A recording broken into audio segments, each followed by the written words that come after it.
बोल सियापति रामचंद्र की, पवन सुत हनुमान की, उमापति महादेव की, बोलो जी भाई सब संतन की, सनातन हिंदू धर्म की, गोमाता की, भारत माता की, छत्रपति शिवाजी महाराज की, धर्मवीर छत्रपति संभाजी महाराज की।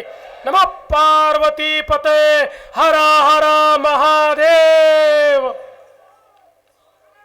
आज श्री संत सद्गुरु योगीराज गंगागिरी महाराज 179व्या अखंड हरिनाम सप्ताहाच्या निमित्ताने या ठिकाणी मंचावर उपस्थित आपल्याला आशीर्वाद देत असलेले परमपूजनीय रामगिरी महाराज, त्याचप्रमाणे महाराष्ट्राचे लाडके उपमुख्यमंत्री सन्माननीय एकनाथराव शिंदेजी, पालकमंत्री सन्माननीय राधाकृष्ण विखे पाटीलजी, माननीय भाऊसाहेब वाकचौरेजी,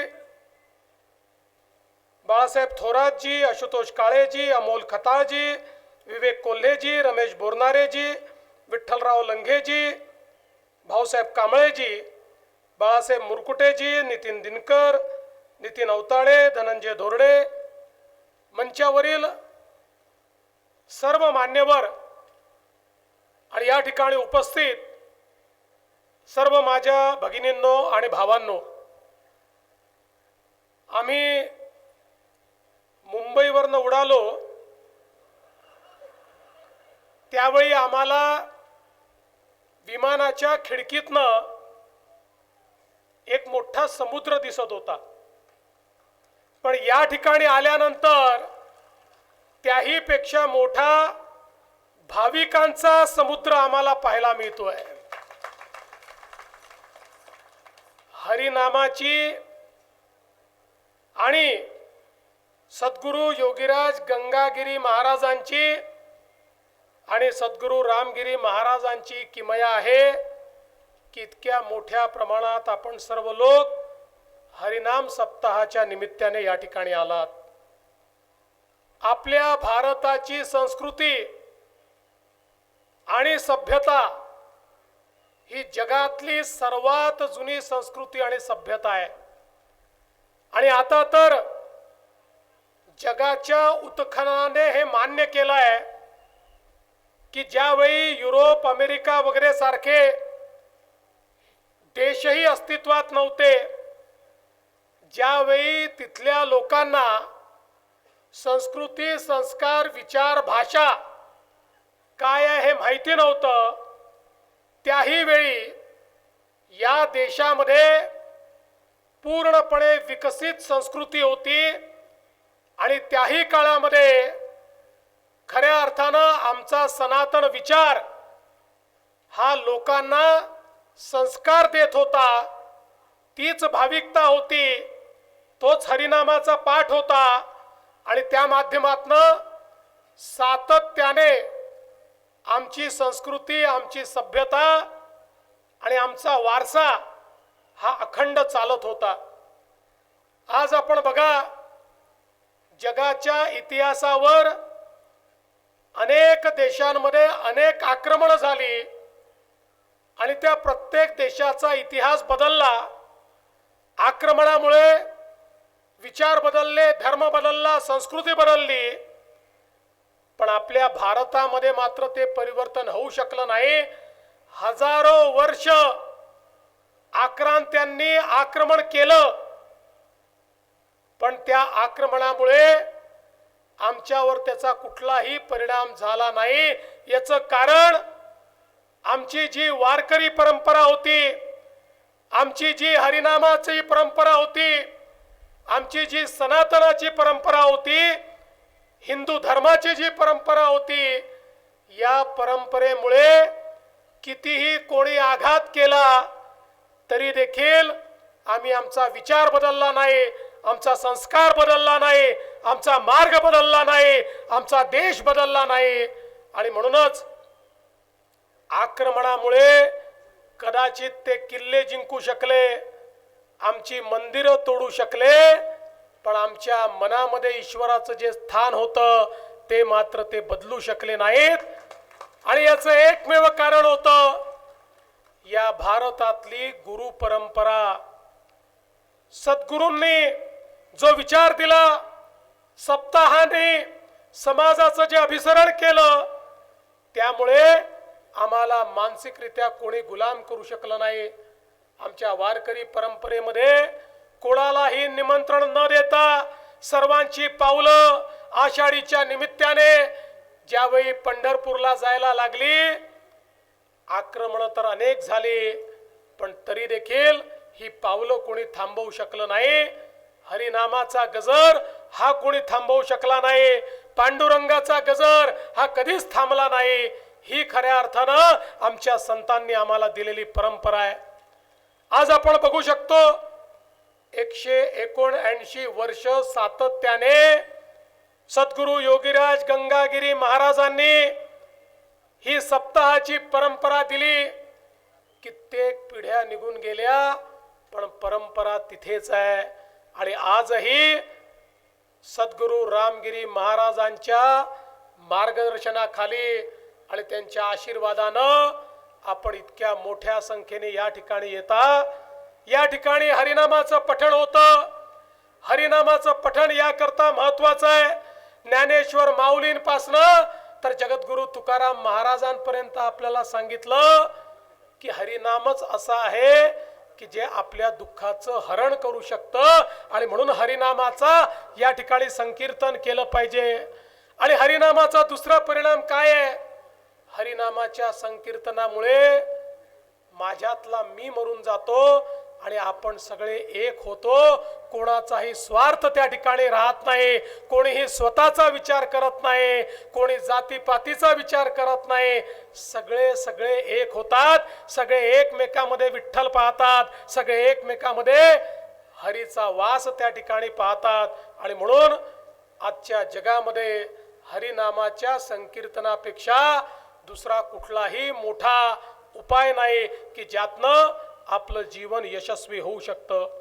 आणि म्हणूनच मी खऱ्या अर्थानं परमपूजनीय रामगिरी महाराजांचे आभार मानतो की त्यांनी एवढा मोठा संप्रदाय या ठिकाणी उभा केला की जो संप्रदाय या ठिकाणी आमच्या भारताची, महाराष्ट्राची सज्जन शक्ती म्हणून या ठिकाणी काम करतो आहे, जो या ठिकाणी हरिभक्तीचं काम करत असताना आमच्यातलं अध्यात्म जीवित ठेवतोय, आमचे संस्कार जीवित ठेवतोय आणि पुढच्या पिढीमध्ये त्या संस्काराचं रोपण करण्याचं काम चाललंय. मला अतिशय आनंद आहे. मागच्या काळामध्ये आपल्या सरकारने निर्णय घेतला होता, सरला बेटावर ज्या ठिकाणी खऱ्या अर्थानं अध्यात्माचा त्या ठिकाणी वास आहे, ज्या ठिकाणून विचाराची प्रेरणा आपल्या सगळ्यांना भेटते, त्या सरला बेटावर वेगवेगळ्या प्रकारे विकास करण्याचा आराखडा आपण तयार केला. त्याचं काम देखील सुरू केलं. तिथला अतिशय चांगला हॉल झाला. रस्त्यांची कामं आता त्या ठिकाणी मोठ्या प्रमाणात पूर संरक्षणाची कामं आपण करतो. आणि पुढच्या काळामध्ये हा संपूर्ण विकास आराखडा झाल्यानंतर अतिशय सुंदर अशा पद्धतीनं हे जे आमचं सरला बेट आहे हे संपूर्ण महाराष्ट्रातनं येणाऱ्या भाविकांकरता एक अतिशय ऊर्जेचं केंद्र असेल. आता त्या ठिकाणी सोलरचं काम देखील आम्ही हातामध्ये घेतो आणि संपूर्ण सोलरच्या विजेच्या माध्यमातून त्या ठिकाणी व्यवस्था उभ्या करण्याचं काम आम्ही करतो आहोत.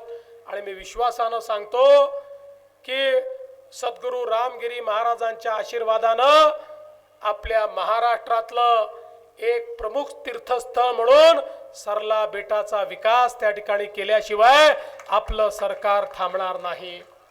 मला या निमित्ताने हे देखील सांगायचं आहे की खऱ्या अर्थानं मगाशी शिंदे साहेबांनी सांगितलंय, खरं आहे, आमच्या पाठीशी देखील आध्यात्मिक शक्ती उभी होती, सज्जन शक्ती उभी होती. आणि म्हणूनच या या महाराष्ट्रामध्ये हा विजय आम्हाला मिळाला। आणि म्हणून शेतकरी असतील, वारकरी असतील, शेतमजूर असतील, गरीब असतील, दलित असतील, आदिवासी असतील, अशा सगळ्यांना सोबत घेऊन या महाराष्ट्राचा कारभार करण्याचा प्रयत्न आम्ही करतोय। आणि मला सांगताना आनंद वाटतो की आमच्या शेतकऱ्यांना आम्ही जो शब्द दिला होता तो शब्द पूर्ण करत या ठिकाणी कर्जमाफीची केवळ घोषणा नाही तर कालपर्यंत 12.5 लाख शेतकऱ्यांच्या खात्यामध्ये पैसे देखील आम्ही पोहोचवले। दर 15 दिवसांनी नवीन यादी तयार करून त्यांच्या खात्यामध्ये पैसे आम्ही पोहोचवतो। 56 लाख शेतकऱ्यांना कर्जमाफी देण्याचा हा उपक्रम आता आपण सुरू केलेला आहे आणि शेतकऱ्यांच्या पाठीशी आपलं सरकार उभं आहे। मला आनंद आहे की आपल्या सरकारने शेतकऱ्यांना त्या ठिकाणी मोफत वीज देण्याचा निर्णय केला। आज शेतकऱ्यांना मोफत वीज आपण देतो आणि त्यासोबत आपण निर्धार केला होता की शेतकऱ्यांना दिवसाच 365 दिवस वीज मिळाली पाहिजे। 75% शेतकऱ्यांना दिवसा 8 तास वीज आपण देतोय। हळूहळू 100% शेतकऱ्यांना देऊ आणि त्यानंतर शेतकऱ्यांना 12 तास 365 दिवस मोफत वीज देण्याचा निर्णय देखील आपण घेतलेला आहे। आणि एवढंच नाही तर पूर्वीचे आमच्या शेतकऱ्यांवर 58,000 कोटी रुपयाची बिलं थकीत आहेत। आपल्या सरकारनं निर्णय केला 58,000 कोटी रुपयाची थकीत बिलं ही देखील आम्ही माफ करतो आहोत। शेतकऱ्यांकडून त्याची देखील वसुली या ठिकाणी करायची नाही हा निर्णय आपण केलेला आहे। कारण आमचा बळीराजा आमचा शेतकरी हा खऱ्या अर्थानं आमच्या केवळ ग्रामीण भागाचा नाही तर आमच्या अर्थव्यवस्थेचा कणा आहे आणि तोच खऱ्या अर्थानं अशा प्रकारच्या आमच्या हरिनामाच्या माध्यमातनं आमच्या सप्ताहाच्या माध्यमातनं आपल्या आध्यात्मिक शक्तीला जागृत ठेवतो आणि त्यामुळेच आमचे संस्कार आमच्या परंपरा या चांगल्या पद्धतीने या ठिकाणी चाललेल्या आहेत। मी या निमित्ताने आपल्या सर्वांना आश्वस्त करतो, शिंदे साहेबांनी देखील या ठिकाणी सांगितलेलं आहे, काही लोक आमचे सद्गुरू रामगिरी महाराजांकडे ही धमक्या पाठवतात। त्यांना मी सांगून देऊ इच्छितो अशा प्रकारे धमकी देण्याचं काम कोणी केलं तर त्याला नेस्तनाबूत करून टाकू। आम्ही केसाला देखील धक्का लागू देणार नाही, केसालाही धक्का लागू देणार नाही, लक्षात ठेवा। आणि खऱ्या अर्थानं आपल्या सगळ्यांचं पाठबळ आपले आशीर्वाद जर आमच्या पाठीशी आहे तर मला या निमित्ताने निश्चितपणे असं वाटतं हा जो सन्मार्ग आपण सगळ्यांनी स्वीकारलेला आहे या सन्मार्गावरनं चालण्यापासून आपल्याला कोणीही थांबवू शकणार नाही हा विश्वास व्यक्त करतो। आणि हा आशीर्वाद घेण्याकरता काल्याचं कीर्तन या ठिकाणी आहे आणि त्यानंतर प्रसाद आहे, तो प्रसाद ग्रहण करण्याकरता या ठिकाणी आपण सगळे लोक उपस्थित झालेलो आहोत। या आनंद सोहळ्यामध्ये आम्हालाही सहभागी करून घेतलं त्याबद्दल आपले मनापासून आभार मानतो आणि माझे 2 शब्द संपवतो। धन्यवाद। जय हिंद, जय महाराष्ट्र, रामकृष्ण हरी।